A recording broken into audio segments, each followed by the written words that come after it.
C'est parti. Bonjour. Pardon, dans le micro. Dans le micro. Voilà. Bonjour. Alors, je suis très contente de présenter Jonas Sibony. C'est très compliqué de commencer la deuxième journée. Les gens se sont un peu couchés tard la veille, il y a des choses comme ça.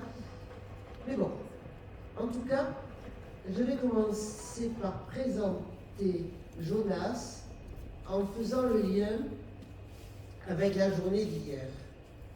J'ai été un peu interpellée, je pense, comme vous tous aussi, par la réflexion qu'il y a eu par les deux derniers intervenants, Denis Olivenès et Pierre Assouline, avec deux positions assez différentes sur la montée de l'antisémitisme. Une position plutôt optimiste de celui qui a écrit le dictionnaire amoureux des Juifs de France. Le titre était déjà un titre positif. Et Pierre Assouline qui évoquait l'annonce étant l'annonce des morts dans les familles israéliennes. Et donc je me suis posé la question de où on en est par rapport à ça. Et en regardant le curriculum vitae de Jonas, alors comme Charles Epke m'a dit de prendre des notes, j'ai écrit ça. Jonas Sibony est maître de conférences en linguistique hébraïque à l'UFR d'études arabes et hébraïques de la Sorbonne et vice-président de l'agrégation d'hébreu. Il est docteur en linguistique sémitique et spécialiste du judéo-arabe, hébraïsant et arabisant. Ses recherches portent principalement sur la linguistique sémitique et la dialectologie arabe. J'ai trouvé que c'était intéressant d'abord cette association hébreu-arabe dans un questionnement où on a parlé hier de l'islamisme qui faisait partie des facteurs d'antisémitisme, etc. J'ai trouvé aussi intéressant que la Sorbonne, on a parlé des universités qui pouvaient avoir une difficulté d'accueil, c'est le moins qu'on puisse dire par rapport à certains étudiants juifs, réunissent arabes et hébreux. Donc ça c'était, du coup, je vais vous raconter une anecdote concernant la première fois où j'ai rencontré Jonas, qui était un repas que je qualifierais de repas de tous les dangers. J'avais organisé un repas au mois de mai, juin, où j'avais réuni deux Israéliens, Taléchira pour André qui les connaît, une Palestinienne, un Libanais, des gens de la Ligue communiste révolutionnaire, des psychiatres, ce qui n'est pas incompatible avec le fait d'être juif ou autre chose, et la deuxième intifada. Je me suis dit, qu'est-ce que je fais? J'annule ou pas? J'ai maintenu. Et je crois que Jonas et ses parents qui étaient là pourront dire que ça a été un repas agréable, où l'humour a été un moyen de prendre de la distance avec la violence des situations. Et ça, je crois que c'est quelque chose qu'il faut avoir en tête. Le seul vrai conflit a été un conflit autour du féminisme en quelque sorte, puisqu'il y avait une différence de position très nette entre notre confrère libanais et la palestinienne sur la façon de hacher le taboulé dans le taboulé libanais. L'un considérant que les femmes devaient le faire à la main, et l'autre, la femme, qu'on pouvait utiliser un pressoir.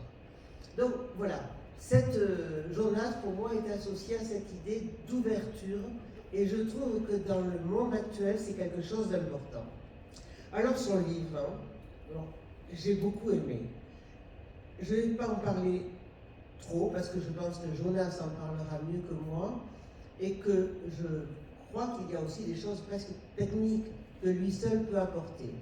Ceci dit, il nous présente une femme assez exceptionnelle, Rachel Obadia, qui a vécu il y a un certain temps, à une époque où les femmes fuyaient moins le domicile conjugal, divorçaient moins, Et ça, je crois que c'est quand même quelqu'un d'assez extraordinaire. Il y a une question que je me suis posée, c'est, elle a écrit des proverbes, des maximes très populaires. Pourquoi, à un moment donné, elle est passée de la transmission orale à la transmission écrite? Je crois que c'est une question que j'aimerais que Jonas aborde. Ça m'a évoqué un peu le moment où on est passé de la Torah orale à la Torah écrite, mais il s'agit d'autre chose. Après, il y a des aspects très techniques qui me dépassent. C'est un livre qui est agréable à lire. Alors, il y a des versets qui m'ont parlé plus que d'autres. Il y en a un qui est, je me rappelle à peu près, si une bouche te parle, prête ton oreille. C'est ça. Parole parfaite pour un psychiatre. C'était un autre qui m'a interpellé parce que j'ai trouvé, alors je vais le chercher celui-là, quelque chose qui m'a renvoyé à des représentations antisémites. J'étais surprise.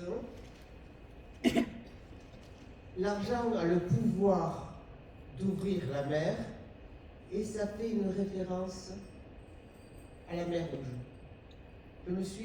J'étais surprise, je suis tombée sur ce vers. Après, il y en a beaucoup. Je dirais qu'on y trouve chacun ce qu'on y cherche, mais là, je vais laisser la parole à Jonas. Si quand même, une anecdote, mais rapide, ma petite fille, dans son collège, a eu un des versets de ce livre proposé comme thème de dissertation. Ça mérite d'être dit. Donc, Jonas, est-ce que tu peux répondre? Merci beaucoup. Bonjour tout le monde. Merci pour cette belle invitation. Je suis ravi d'être là, d'intervenir à Montpellier, parce que j'ai grandi à Montpellier.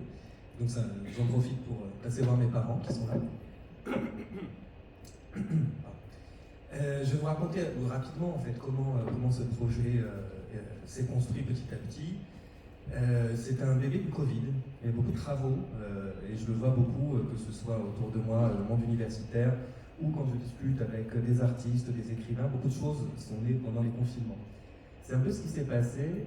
Je reçois à un moment un coup de téléphone de ma tante qui me dit « J'ai retrouvé un vieil ami que je connaissais quand j'étais jeune en Israël, qui venait du Maroc. » Et on a discuté un petit peu, et puis je me suis dit que ça serait intéressant que vous rencontriez. Il habite au Canada depuis longtemps, il s'appelle Yves Obadia. Et il a beaucoup de choses à dire sur les Juifs du Maroc, qui est une de mes spécialités universitaires, et sur la langue. Donc on s'est fait un rendez-vous Zoom, tous les trois, on s'est mis à discuter, on a échangé, on a rigolé, voilà, c'était un peu ces apéros Zoom du Covid. Et puis à la fin on a passé une heure sympathique comme ça ensemble, et à la fin il dit, écoute, je pense à un truc, il y a un vieux carnet dans la famille, qu'on se passe un petit peu les cousins alors pas de génération en génération, mais le carnet passe comme ça, toutes les quelques années il change de domicile, avec beaucoup d'écriture dedans, ça ressemble à de l'hébreu, mais on n'arrive pas trop à lire ce que c'est. Et il me dit, certains disent qu'il y aurait des proverbes écrits dedans. Donc quand je dis ça, c'est vraiment un truc, évidemment c'est un trésor, hein. Pour un chercheur, quand quelqu'un vient vous voir, il dit un truc pareil. En plus, on s'est liés d'amitié, dire Yves et moi, c'est vraiment, ça a fonctionné tout de suite. Et alors lui habite dans le New Jersey, une partie de sa famille est au Canada, et le carnet était à New York chez un cousin à lui. Donc en plein Covid, il y va. Alors je ne sais pas comment ça marchait à New York, mais c'était l'équivalent peut-être de nos attestations pour sortir une heure. Et il ramène le carnet, il le scanne et il me l'envoie. Et je découvre effectivement qu'il y a 1500 proverbes judéo-marocains inscrits dans cette écriture hébraïque propre aux Juifs méditerranéens, qu'on appelle de manière un peu abusive parfois le Rashi aujourd'hui, qui en fait est l'écriture manuscrite des Juifs de toute la Méditerranée. Hein. Vous retrouvez la même écriture en Grèce, en Turquie, dans toute l'Afrique du Nord, en Italie. Et si on appelle cette écriture Rashi, c'est parce que dans les Bibles imprimées, il fallait trouver un moyen de distinguer le texte du commentaire de Rashi. Donc le texte était écrit en écriture carrée, et le commentaire de Rashi, on le notait avec cette graphie-là de l'hébreu. C'est juste une graphie, hein. C'est les lettres de l'hébreu, mais avec un dessin particulier. Et donc on appelait ça le Rashi. Mais Rashi n'a jamais écrit avec. Donc voilà, on trouve ça. Et on commence à discuter sur le fait qu'il y a vraiment une quantité incroyable de phrases sur 28 pages. Il se trouve qu'on a la chance aussi d'avoir eu accès à des brouillons. Donc en fait, une deuxième couche de tous ces proverbes. Et dans le brouillon, ils sont mis numérotés. C'est-à-dire comme ça, on sait qu'il y en a 1500. Je suis pas amusé à les compter. Et on se dit qu'il faut faire quelque chose de ça. Donc au début, je commence un petit peu à en transcrire, je les traduis, je les explique. Mais c'est compliqué de travailler sur les proverbes parce qu'on les connaît. Et en fait, un proverbe, le sens d'un proverbe, c'est pas la suite de mots qui sont dedans. C'est qu'un proverbe renvoie à une situation qu'on va imager avec une phrase qui fait référence, ou de manière drôle, ou de manière brutale, ou de manière catégorisante. Il y a plein de fonctions. Mais le proverbe, c'est un énoncé vivant. C'est très compliqué quand on est face à un proverbe qu'on ne connaît pas, qu'on n'a jamais entendu, de comprendre ce que ça veut dire. Concrètement, on a toutes les chances d'être à côté. C'est toute la beauté du langage et de la convention et de l'intercompréhension. Voilà. Ces proverbes-là sont rédigés, donc ils sont écrits avec cette graphie de l'hébreu, cette cursive, mais la langue qui est derrière, c'est de l'arabe marocain. Alors, quel arabe marocain ? La problématique, c'est que souvent on ne comprend pas bien ce que veut dire arabe marocain, ce que veut dire judéo-arabe marocain, puisqu'en fait, c'est des questions assez techniques de dialectologie. Alors chacun il va de sa représentation. Généralement, les Marocains musulmans, c'est du marocain, il n'y a rien de particulier. Les Juifs ont l'habitude de dire c'est un mélange entre l'arabe et l'hébreu. Bon, en fait, tout est un peu faux, tout est un peu vrai. C'est de l'arabe marocain tel qu'il est parlé par les communautés juives. Et puisqu'on est dans un monde, celui de l'arabe dialectal, qui est linguistiquement pas du tout organisé comme celui de la langue française, ben on a du mal à comprendre ce que ça veut dire. Ça veut dire qu'il y a une singularité, mais qu'il ne s'agit pas d'une autre langue pour autant. Le judéo-marocain, on dit que c'est un sociolecte ou un ethnolecte, c'est-à-dire le dialecte particulier d'un groupe. Au Maroc, en plus, il y avait beaucoup cette organisation avec des quartiers juifs qu'on appelle le Mellah, et à l'intérieur de ce quartier, il y avait une vie juive très singulière, une vie communautaire très forte qu'on a du mal à imaginer aujourd'hui parce qu'on n'est pas du tout organisé comme ça, ni linguistiquement, ni communautairement en France. Donc là, ça veut dire qu'il y avait une langue du quartier juif, qui reflète à l'intérieur de ses usages, des mots qu'on utilise, à l'intérieur d'un accent particulier, qui reflète toute cette vie juive qui était si intense. Donc c'est une langue qui, linguistiquement, est de l'arabe marocain à 99%, mais qui porte l'histoire juive en elle, les déplacements, les exils, les mariages entre communautés, les persécutions, tout ça s'entend dans cette langue, puisque vous allez par exemple avoir dans telle ville, donc là on parle de la ville de Fès, les Juifs ont un accent qui est, un accent, pas qu'un accent en fait, des formulations, des expressions, des mots qui sont en arabe marocain, mais qui ne sont pas les mêmes que celles du voisin musulman, parce que la communauté n'a pas la même histoire que la communauté voisine. Donc en fait, ce qu'on trouve dans ce carnet, c'est 1500 proverbes, dont l'écrasante majorité sont des proverbes en arabe marocain que les Marocains juifs et musulmans connaissent. Mais on entend tout de suite les particularités dialectales des juifs dedans, un choix de lexique, une prononciation. Typiquement, on dit des juifs marocains qu'ils zozotent, ce qui n'est pas complètement faux. C'est vrai que quand on compare la langue des juifs du Maroc et celle du voisin musulman, bah oui, effectivement, les juifs zozotent, c'est vrai. Les J sont prononcés Z, les che sont prononcés S. Mais en fait, c'est pas tant qu'ils zozotent, on n'a pas une communauté entière qui zozote. Non, c'est qu'il y a des vieilles manières de parler l'arabe marocain qui se sont maintenues chez les juifs et pas chez les musulmans. C'est plutôt ça qui s'est passé. Si on remontait d'un siècle, on entendrait beaucoup de parler arabe musulman marocain qui ressemblent à ça aussi, mais qui se sont perdus. Donc dans ces 1500 proverbes, il y en a une dizaine qui ont des mots d'hébreu dedans. Une dizaine, c'est assez peu, mais ceux-là, on sait qu'ils sont spécifiquement juifs. On en a peut-être une vingtaine ou une trentaine qui n'ont aucun mot d'hébreu, mais qui renvoient à la vie juive du quartier juif, du Mellah. Et on en a une grande majorité qui sont des énoncés populaires en arabe marocain, avec ces particularités-là. Alors j'en ai quelques-uns, puis après on va ouvrir aux questions, juste pour illustrer un petit peu ce que ça peut être. Donc il y a toute la question justement de qu'est-ce qu'un proverbe juif, est-ce que ça veut dire quelque chose, et si oui, de quoi il s'agit. Donc les seuls proverbes qui sont spécifiquement juifs, c'est ceux dont je vous ai parlé ici, parfois un mot d'hébreu, parfois un renvoi à un passage biblique, parfois une traduction d'une phrase de Gemara. Voilà, on a des choses comme ça qui peuvent être spécifiquement juives. Mais on a aussi à l'intérieur des proverbes qui sont spécifiquement musulmans et qui pourraient être utilisés par des femmes juives. C'est très féminin, il y a un proverbe en particulier au Maroc. Il y en a un que j'ai noté, qui n'est pas dedans d'ailleurs, mais qui a été publié par un collègue, qui est Ihab al-Nabi isalli ala Muhammad, que disaient les femmes juives de Taroudante. C'est-à-dire, celui qui aime le prophète doit prier pour Muhammad. Pourquoi une femme juive dirait un truc pareil? Mais tout simplement parce qu'il s'agit de proverbes populaires. Le proverbe il a un sens, c'est pas tant son origine. Ce qu'il signifie, c'est celui qui a un idéal, celui qui a un objectif, qui s'en donne les moyens. Finalement, c'est pas si différent de si un juif français disait la Bible fait pas le moine. C'est-à-dire que c'est des phrases populaires qu'on utilise et qui ont une fonction.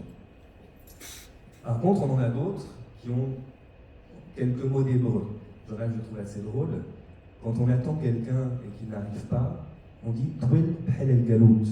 C'est-à-dire c'est long comme la galoute, c'est long comme la diaspora, comme la vie en exil.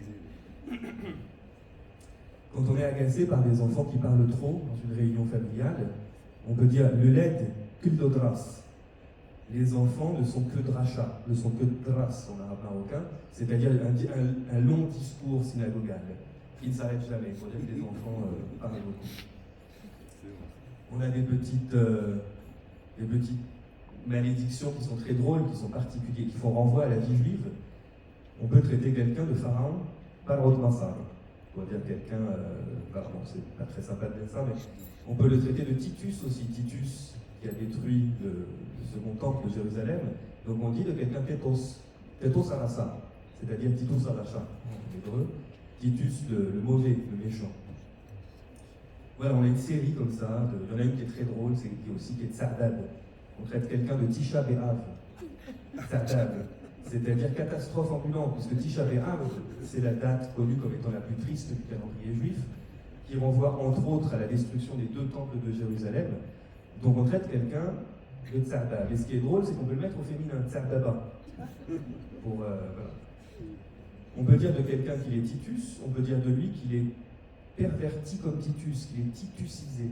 Alors là, c'est un peu plus technique. On met le mot Titus sur une forme de participe arabe, mtatas.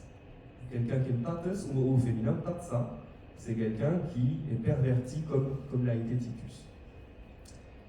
Voilà, donc ça, c'est des trucs spécifiques à la communauté juive. Et sinon, on en a plein qui sont des proverbes marocains, que j'ai fait tout un travail, je trouvais les mêmes proverbes d'ailleurs, des proches en Algérie, en Libye, au Proche-Orient. Des proverbes de langue arabe en fait, qui circulent. Qu'est-ce que l'âne comprend au gingembre? Qui ressemble beaucoup à donner de la confiture au cochon. J'en ai quelques-uns, là j'ai ouvert le bouquin que j'ai en PDF pour aller plus précisément sur ceux du livre, parce que là je vous en ai sorti qui ne sont pas forcément dans le livre. Et après je verrai aux questions. Dit Retzorakd al Isma, celui que tu vois chevaucher une branche de roseau, dis-lui félicitations pour ton cheval. Il ne faut pas briser les illusions des rêveurs. Ça, je le trouve très touchant.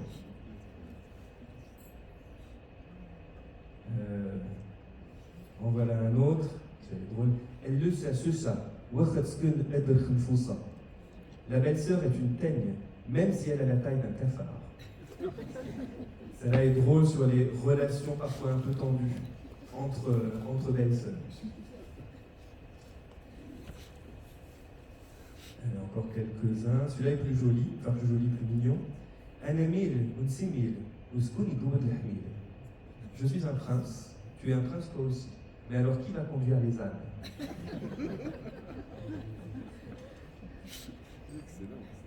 Il y en a encore 4. Je me balade un peu ici. Celui-là, je le trouve très vrai. Eddi l'Exan, Ifti Ali Ré ou Rai en dialecte plus courant. Demande un service aux paresseux, il te prodiguera un conseil. Excellent. Il y en a beaucoup qui sont très drôles et qui sont des fenêtres sur cette vie juive qui a disparu. C'est ça qui est très touchant, je trouve. C'est vrai que j'ai peu parlé de Rachel, je fais peut-être plutôt en question-réponse. Ce qui est magnifique, c'est que le proverbe, c'est quelque chose d'absolument vivant. C'est pas un texte littéraire figé, on est vraiment sur quelque chose que les gens ont vécu, sur leur manière de s'exprimer, sur leur regard sur le monde et leur humour aussi. De l'humour, parfois du cynisme, parfois de la colère, il y a beaucoup de choses qui passent dans les proverbes.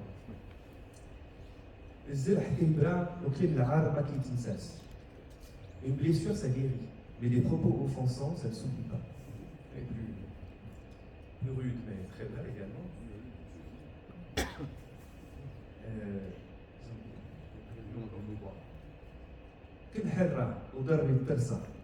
Sois sincère et frappe-moi une gifle.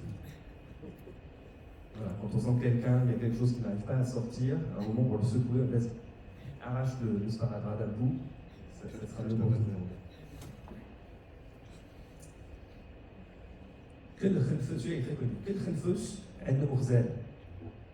Le moindre cafard est une beauté aux yeux de sa mère.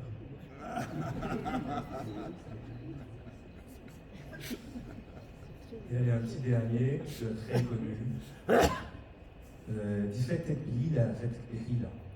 Celui qui te dépasse d'une nuit, te dépasse d'une ruse par rapport à celui qui est plus âgé que toi, a plus d'expérience. Celui qui te dépasse d'une nuit, te dépasse d'une ruse. Voilà, je m'arrête là. Et Super.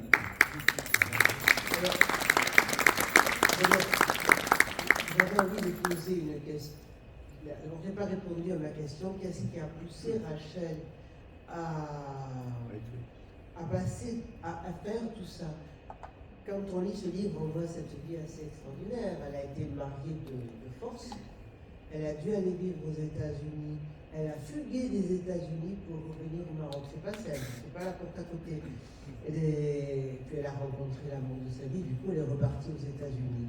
Mais qu'est-ce qu'il a, avec une période compliquée de stérilité, avec tout. Il y a une réflexion aussi sur le statut de la femme, sur le statut de la mère. Mais qu'est-ce qui l'a poussé à recueillir déjà tous ces proverbes? Alors c'est vrai qu'il y a des choses qu'on retrouve. L'histoire c'est aussi long que la diaspora, ça me fait penser à attendre le Messie. Il y a des choses un peu comme ça. Donc il y a une forme de sagesse populaire, transculture d'une certaine façon, et c'est bien que ça soit de l'hébreu, de l'arabe, tout ça. Mais comment tu comprends le fait que Rachel ait écrit ces textes? Quel temps y a-t-elle mis? Parce que recueillir 1500 proverbes, les numéroter, quelle est la logique de progression? Est-ce que c'est un ordre alphabétique? Est-ce que c'est... Merci beaucoup pour cette question. Ça me permet donc complètement de reprendre sur Rachel, effectivement. Rachel Obadia, c'est une femme qui a eu un destin assez extraordinaire, qui est née au Maroc dans les années 10, à Tanger. Oui, dans les années 1910, effectivement. Sa famille avait été marquée par un terrible drame. Il y a eu une épidémie à l'époque, et ses 6 frères et sœurs sont morts. C'est la seule qui a survécu, et donc elle avait un rapport très particulier avec ses parents, qui ont beaucoup voulu la protéger. Sa mère était arabophone, elle venait d'un milieu marocain rural. Son père était bilingue, il parlait l'espagnol et l'arabe. Comme il y avait beaucoup de juifs dans le nord du Maroc qui étaient hispanophones. Mais donc elle n'a pas grandi dans le dialecte des juifs de Fès. C'est ça qui est intéressant dans cette histoire-là. Finalement, elle a été mise à l'école de l'Alliance israélite, ça ne s'est pas bien passé, et ses parents l'ont sortie de l'école et lui ont fait venir un enseignant à domicile qui l'a formée en hébreu. Et on pense que c'est là qu'elle a appris aussi à écrire sa langue maternelle, l'arabe des Juifs du Maroc. Et on le sent d'ailleurs dans le livre, hein, elle a des réflexes orthographiques qui ne sont pas les réflexes courants. C'est-à-dire qu'elle s'est fait son système de représentation assez phonétique, avec une écriture magnifique, très scolaire, très bien en forme. ce qui nous a aidé à déchiffrer, parce que parfois il y a des documents manuscrits marocains qui sont un peu ardus. Et effectivement, elle a été promise au mariage à la naissance, à son oncle paternel, il me semble, qu'elle a dû épouser à, j'ai oublié si c'était 14 ou 15 ans, et qui lui rêvait de partir aux États-Unis. Donc ils sont partis, ils sont allés vivre à New York dans les années 20, fin des années 20. Elle était très malheureuse et elle a réussi en cachette à se mettre à travailler grâce au fait qu'elle était hispanophone. Elle a rencontré des Américains latinos et elle s'est mise à travailler, il me semble, à vendre des fruits et ce qui lui a ouvert un petit peu la porte au fait qu'elle pouvait s'émanciper, qu'elle pouvait y arriver seule. Et finalement, elle a quitté son mari, c'était la crise de 1929 par-dessus, et elle est rentrée au Maroc. Le rabbin a accepté le divorce, et donc elle est arrivée, ses parents avaient déménagé à Casablanca. Et à Casablanca, petit à petit, elle a ouvert elle s'est mise dans le textile, et puis elle a ouvert son affaire, et voilà, apparemment, elle disait que c'était pas évident d'arriver dans les années 30 dans le Ménard de Casablanca, une femme divorcée, assez jeune, et de faire sa vie comme ça. C'est là-bas qu'elle rencontre par hasard un certain Shalom Obadia, originaire de Fès et installé à Casablanca, et ils vont se marier, et elle va être adoptée par sa belle famille Fassi. Ils vont aller passer les week-ends à Fès, dans une grande maison dans laquelle toute la famille se réunit. Et elle va être fascinée par l'histoire des Juifs de Fès, beaucoup plus que par l'histoire des Juifs marocains en général. D'un coup, elle a un coup de cœur pour cette ville et sa culture, et pour le quartier juif, et pour son dialecte en particulier, qui est assez différent de celui qu'elle devait connaître. Elle s'y fait assez vite, et elle est introduite au monde féminin. Il y avait des mondes qui étaient assez séparés entre les hommes et les femmes, même si beaucoup de moments auxquels les deux étaient mélangés. Il y a des tranches de vie entières qui sont des tranches de vie d'hommes, et d'autres qui sont des tranches de vie de femmes. Et au niveau de la langue, ça joue quelque chose. Il y a des études en dialectologie sur le parler arabe des femmes de tel quartier, parce qu'il y a un univers des femmes de tel quartier. Quand on a un univers social de quelque chose, on a un univers linguistique qui va avec. Et c'est ça qu'a saisi aussi Rachel Obadia. Donc elle s'est mise à noter tous les dialectes de toutes ces femmes qui parlaient beaucoup en proverbes, qui, pour chaque situation, elles en avaient plusieurs. Il y avait des moments où les femmes pouvaient se parler en se renvoyant comme ça, les proverbes, pour trouver le mieux, ça pouvait être un jeu. Et elle s'est mise à les noter et à demander beaucoup à sa belle famille, donc à ses belles sœurs, aux cousines, à sa belle-mère. Et à un moment, toute la famille va décider de partir du Maroc. Certains vont aller en Israël, les jeunes, je crois, et d'autres, majoritairement, en fait, vont partir vers le Canada, francophone, et vers les États-Unis. Et d'après ce que j'ai compris, c'est en arrivant aux États-Unis, elle a dû saisir quelque chose de la fin de ce monde. Parce que c'était la grande question de sa propre famille. Pourquoi elle a fait ça? Elle a écrit 1500 proverbes dans un petit carnet. C'est un carnet d'ailleurs new-yorkais. Donc on sait qu'elle a commencé à ce moment-là, parce que c'est un produit américain, le carnet. Elle a écrit dans une graphie qui est difficile, sans transmission. La langue, pas beaucoup. Toute la génération de ses enfants parlent encore l'arabe, mais vraiment comme deuxième ou troisième langue. Ils ne sont pas complètement à l'aise. Dans les réunions de famille, ils se parlent en français. Et de temps en temps, il y a des expressions en arabe. Je suis allé l'an dernier les voir à Montréal et j'ai assisté à ça. Donc pourquoi elle a fait ça? Eh bien probablement dans un souci de préservation du patrimoine.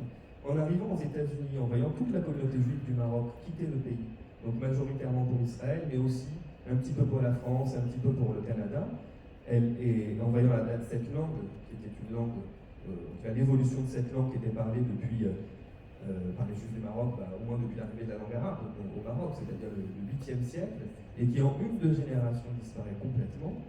Et je pense qu'elle a été visionnaire, elle a compris que ce monde était terminé, qu'il fallait en laisser quelque chose. Mais en laisser quoi? Eh bien justement, des traces de langue vivante à travers ces proverbes. De langue vivante, universelle et intemporelle, d'une certaine façon. Si je me souviens... Pas la langue. Non, les proverbes. Les proverbes. Les proverbes. Si j'ai compris, parce que je voulais te rejoindre pour que tu puisses venir à ces journées-là, tu étais au Canada, en train de présenter ce livre c'est-à-dire dans la région, là où ça a été écrit finalement. Comment ça a été, tu as rencontré sa famille, comment ça a été accueilli? Extrêmement bien. Ils ont été très touchés. Alors, il se trouve que la famille la plus proche de cette Rachel, ils sont aux États-Unis. Moi, ceux que j'ai vus au Canada, c'était de la famille Obadia, mais qui passe par Yves, donc avec qui on a écrit le livre. Hein, on l'a écrit ensemble. Et donc j'ai été accompagné par Yves et on a vu effectivement ses sœurs, les cousins, etc. Les gens étaient extrêmement touchés parce que c'est une partie de leur histoire. C'est quelque chose d'assez intime. C'est pas que l'histoire des Juifs du Maroc, c'est l'histoire de leur famille à eux, ce carnet. Et je crois que ce qu'ils ont vécu aussi comme touchant, c'était d'avoir accès à quelque chose qui a dû occuper l'esprit de leur tante, de leur grand-mère, beaucoup de son temps, et qui est un reflet de sa vie, de son expérience et de l'énonciation par la langue de tranches de vie qui sont des scènes qui ont disparu. Le quartier juif, les interactions en arabe, les rapports familiaux, le rapport avec le voisin musulman, c'est-à-dire puisque l'univers a disparu, ces scènes de vie n'ont pas de leur équivalent aujourd'hui. Et pour les enfants, les petits-enfants et les neveux, ça donne accès à des choses qui ont disparu. Donc ils étaient assez touchés. Moi, je l'ai vécu un peu de cette manière-là aussi, c'est-à-dire qu'à travers ce carnet, le fait aussi d'avoir la chance d'être le premier à pouvoir redéchiffrer ce qu'elle a écrit, il y a une quarantaine d'années, elle est décédée maintenant, j'ai eu l'impression de passer un moment avec elle. Je l'ai imaginé, notant ses proverbes, peut-être bouffant de rire à un moment en se rappelant d'une scène qu'elle avait vécue, s'agaçant d'un voisin en se rappelant d'une autre scène. J'ai vraiment l'impression d'une discussion avec elle. Et je pense que ça fait cet effet quand on parcourt tous ces proverbes. Une autre question, parce que le carnet de Rachel, volume 1. Je me suis posé une question qui est Volume 2. est-ce qu'il y a l'intégralité des 1500? Non, oui. Non. Effectivement, on a choisi 300 proverbes, ça permet de répondre à ta question tout à l'heure. Oui. Il n'y a aucun classement des proverbes dans le carnet. Aucun. Il n'y a pas de classement alphabétique, il n'y a pas de classement thématique, il n'y a pas de classement lexical. Elle les a notés comme ça lui venait. Et ce qui est intéressant, c'est qu'on a accès au brouillon aussi. Donc dans le brouillon, c'est pareil, il les a numérotés. Ce n'est pas le cas du carnet, il a numéroté juste le brouillon. Il se trouve que de temps en temps, on voit 2-3 proverbes qui se ressemblent parce qu'elle a dû y penser au même moment. Mais 100 proverbes après, elle revient sur des... Donc non, elle l'a écrit sur des années. À chaque fois que quelque chose lui est venu en tête, elle s'est mise à le noter. Quelle est votre question?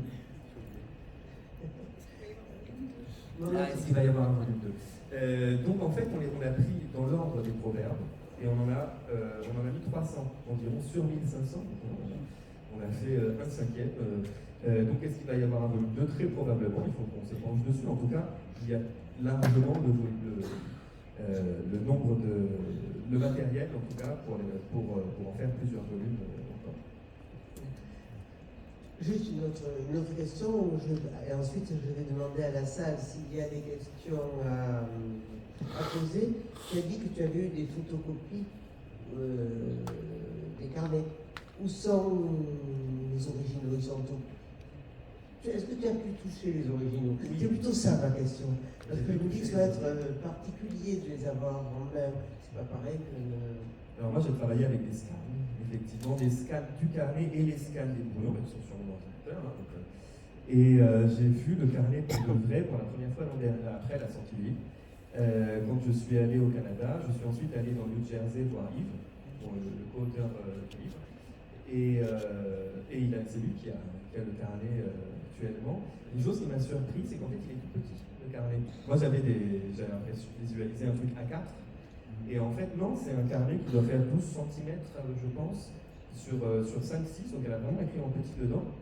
Et ce qui était extraordinaire, c'est que dans le livre, on dit les 27 pages du carnet, que j'avais toutes scannées, etc. J'ai présenté dans une conférence, dans un colloque académique dans les dialectologies arabes, j'ai parlé des 27 pages partout. Et en fait, quand je suis arrivé, j'ai pris le carnet et j'ai vu qu'il y avait page 28 qui nous avait échappé. On est mal tourné, donc il y a donc 28 pages en réalité, et une cinquantaine de proverbes qu'on n'avait pas vu encore. Donc il y a encore du travail à faire. Donc, Oui, enfin, on va donner la parole dans le public. Je crois que d'abord remercier Jonas parce que c'est un exposé extrêmement intéressant.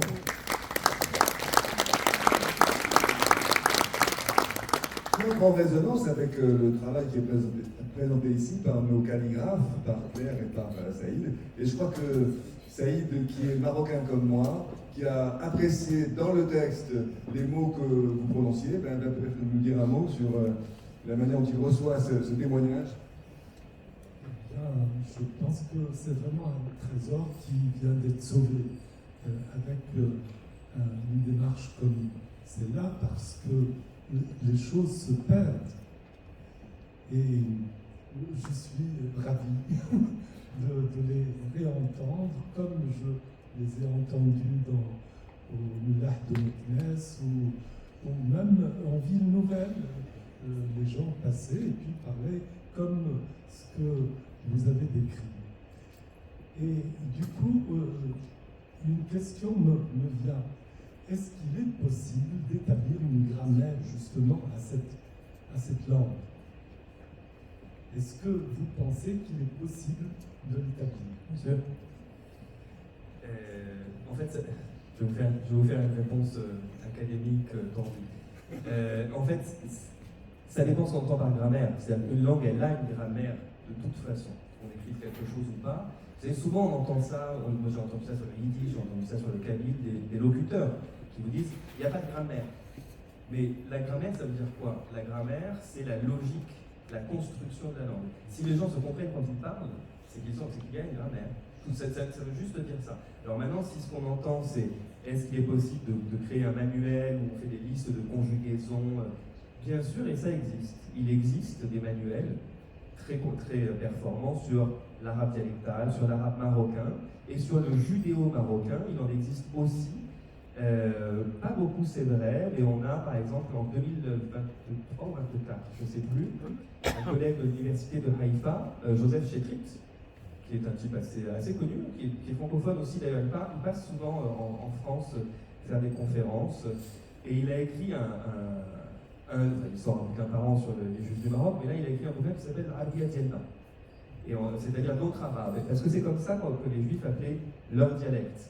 L'Arabia du Mellah, l'arabe du Mellah, l'Arabia Dielna, notre arabe à nous, l'Ioudia, la langue juive, comme on dit yiddish, de l'autre côté de la Méditerranée.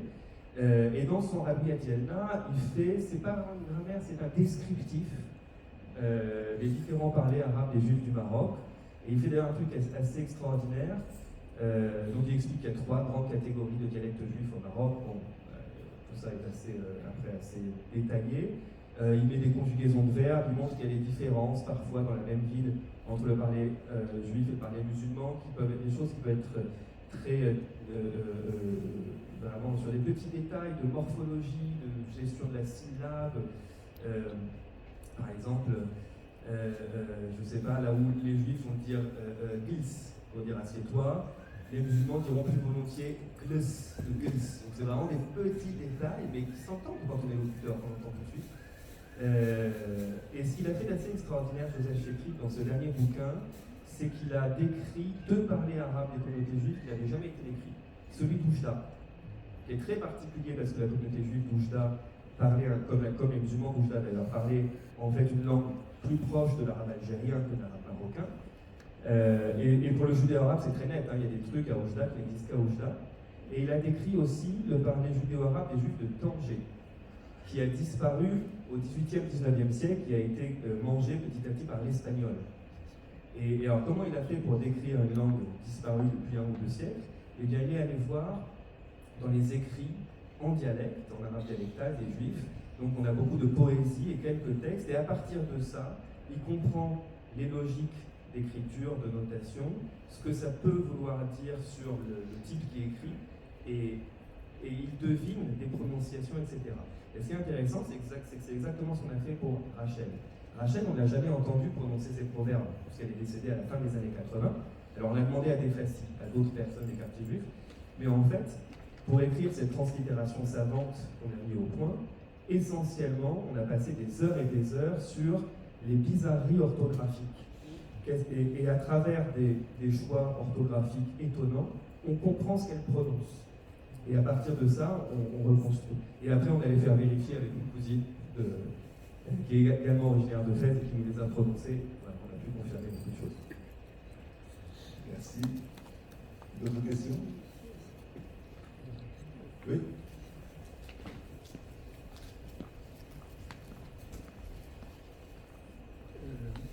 Oui, parmi ces différentes variétés du judo marocain, je crois qu'il y a le hakikia qui était parlé dans le Maroc espagnol. Donc je me demandais si vous avez trouvé des traces de cette langue dans ce proverbe. C'est une très belle question. Le haketia, c'est autre chose puisqu'il s'agit d'un dialecte judéo-espagnol. Le haketia, c'est le judéo-espagnol de la partie des Juifs du Maroc qui sont les expulsés d'Espagne et qui se sont beaucoup sédentarisés dans le nord et dans certains grands centres urbains, une partie par jusqu'à Marrakech. Et donc il parle un espagnol qui est teinté d'arabe, marocain et d'arabe andalou. Donc c'est vraiment une autre langue, il n'y a pas le moindre...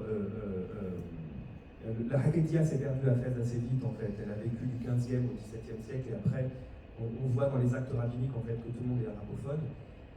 Mais par contre, il y a eu des périodes de bilinguisme, haketia, judéo-arabe, et on a des expressions entières en judéo-arabe qui sont les traductions de l'espagnol, même chez des gens qui ne parlent pas un mot d'espagnol.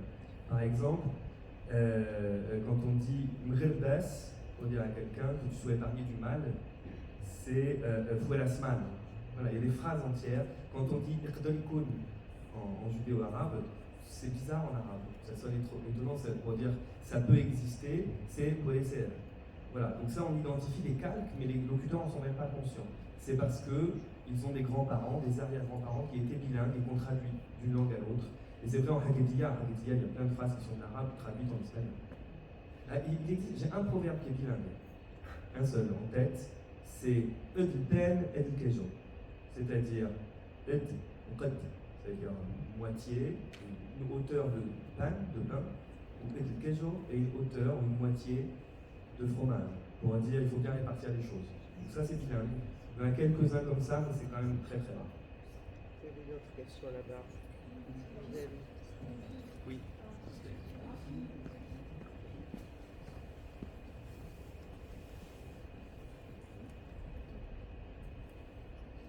Jonas, merci Bonjour. pour cet exposé très intéressant. Moi j'ai une famille aussi d'origine marocaine. Je suis assez étonnée parce que dans ma famille, je ne crois pas que les femmes nées en 1910 savaient écrire en hébreu, le judéo-arabe ou l'arabe. Donc voilà, j'ai un premier étonnement. Est-ce finalement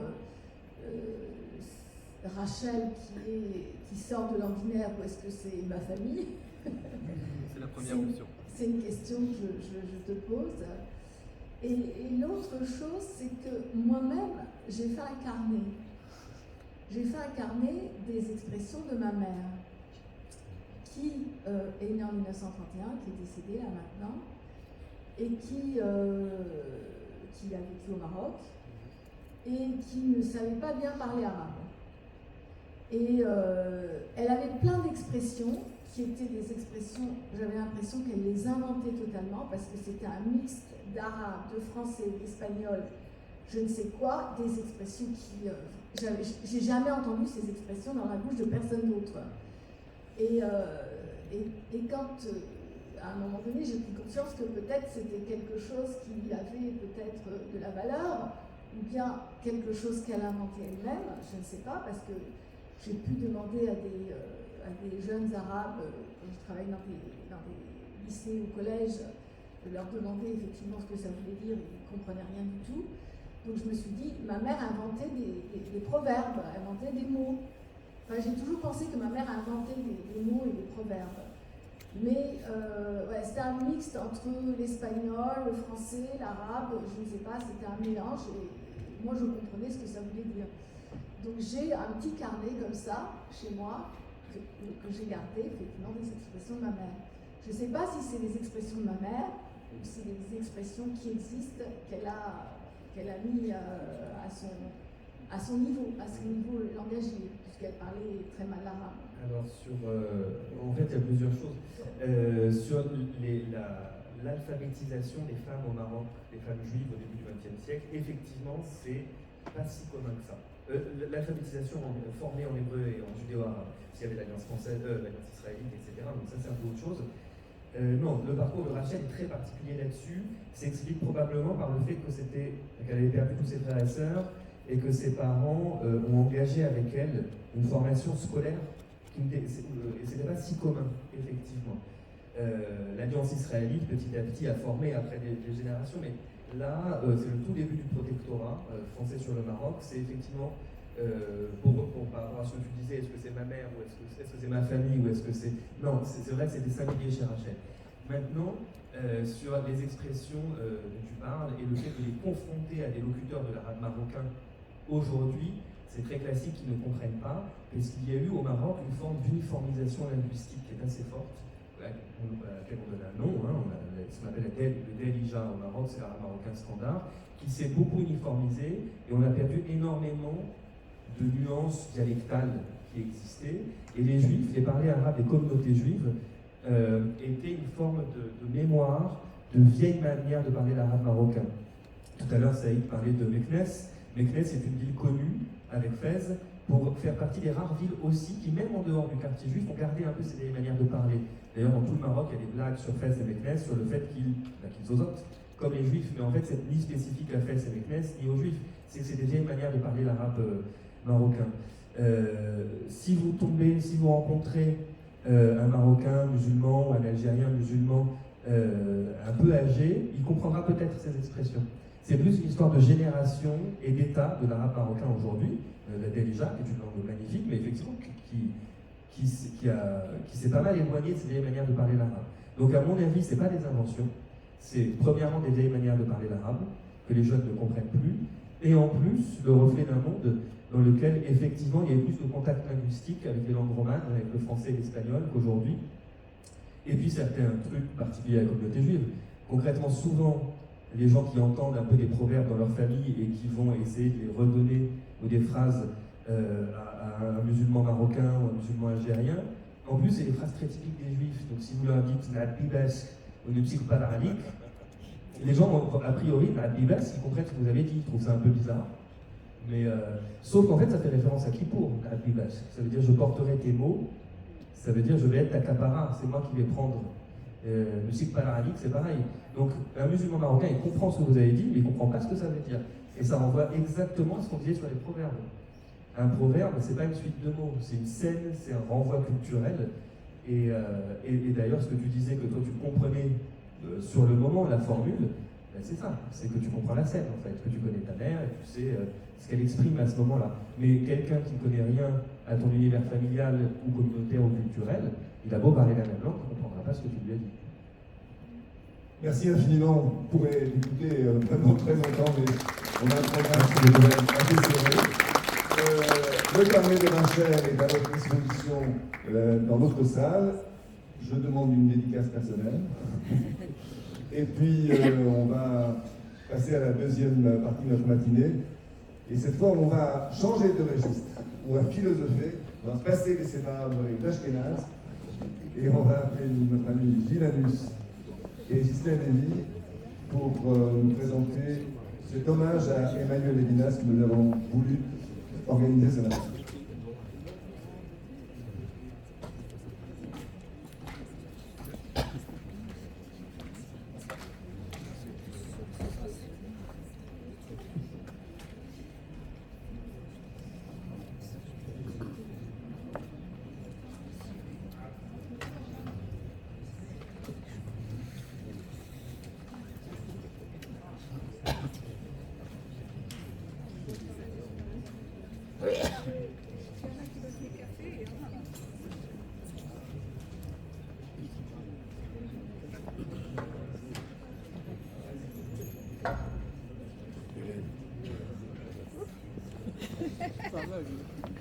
aura du sucre jusqu'à quand? J'irai chercher peut-être à Marion. Je lui ai demandé entre midi et deux, elle m'a dit qu'elle partait chez elle. Parce que sinon, moi je fais un soin à la maison. Non, mais là, je vais jusqu'au. Enfin, à Mariotte, peut-être. Mariotte, ouais. J'irai avant. C'est vrai, puisqu'on n'a pas fait ça pour nous. Hein. Oui, je pense que Ils ont des petits sachets, ça. Ouais. Ça sera mieux que les carrés d'ailleurs. Oui. Là, il faut enlever. Tu sais le changer. Oui, c'est bon. C'est bon, ça. Oui, non, mais ça va. Il faut changer de. Oui, bah oui.